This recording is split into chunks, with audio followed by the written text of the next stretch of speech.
Up guys, another Adonis review, and today I am doing VR Skater.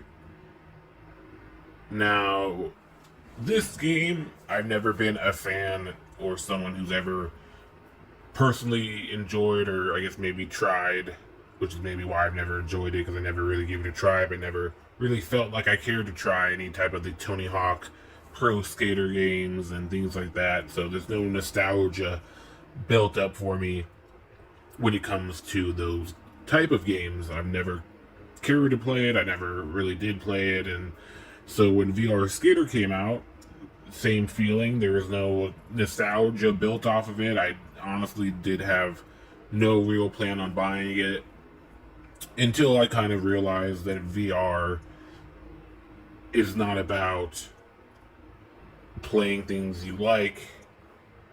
Normally, it's about all the things you can do and have it done reality almost by doing in the virtual reality. So with that being said, how else, what other games give you the type of feeling to do skateboarding and actually feel like you're doing it in real life? So it sold me on it, with the somewhat positive reviews out there. It seemed like something to look into. And I would say the second negative in my mind, at least when I considered buying it, was the fact that in my mind's eye, when I think of skateboarding, I think of using your legs. And so when thinking about playing the game, the fact that you have your arms but no legs, when your legs are used to skateboard, that also kind of pushed me back to, how can this feel real if you're just waving your arms around? Again, when, you're doing 17 times less in Tony Hawk Pro Skater, obviously, and it's still an enjoyable game. And that's the same thing with a lot of games, So I got past that and again pushed forward, like, let's give it a whirl. And I will say I was pleasantly surprised. The game, if you do any research into it, you find out it has a very high learning curve. It is super difficult to learn and get good at. And even when you do learn and get good at it, you'll typically probably only get good at a few things. There's just so many different ways to do things, and subtle twists and nods and flicks and grabs and spins that you have to do just to do a kickflip or switch it in a different direction or ollie or, I don't know, all the fun names that exist for skateboarding. So it is a very tough game to get good at. Like I said, the learning curve is high. You will get there, eventually. It's not like a 1 year process. Like I said, it's just something that you can't pick up and, be doing something halfway decent in 30 minutes. Definitely takes some time to learn. With that being said, once you do get the hang of it, you feel good. And then we go into the general of the game, which is kind of the negative and positive. The way the game kind of breaks down, at least in my eyes, is that you have a number of courses that are somewhat cool, as you can see, right now, running through one.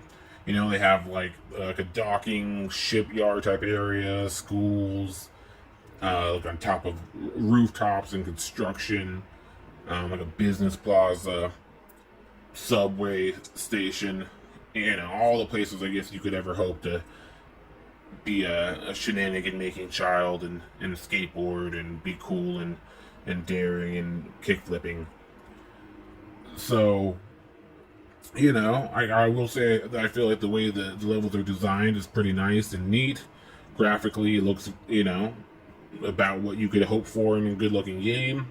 The levels are very linear. You go straight essentially. But even with that, there is a kind of a breakdown of, maybe 3 to 4 different straight routes you can take to change up the thing.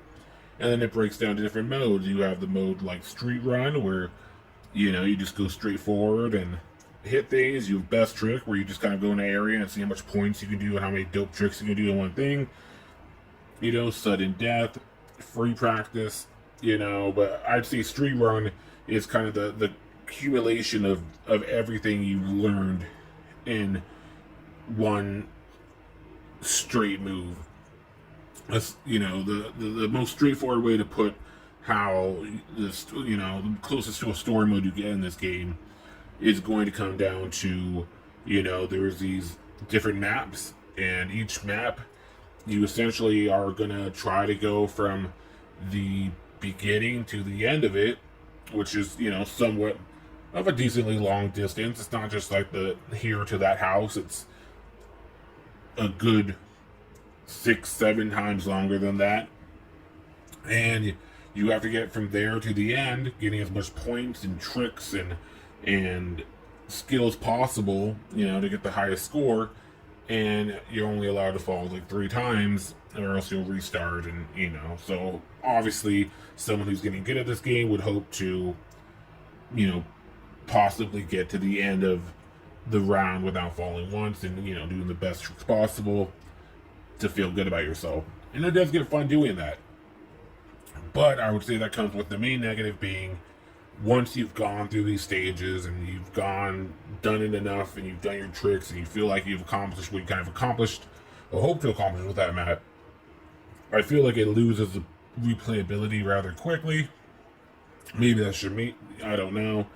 I was really kind of hooked on it, the first week, I'd say, of playing it, trying to get through all these different areas with the best score and not falling, and doing cool tricks, and going routes that I thought were difficult and still pulling them off.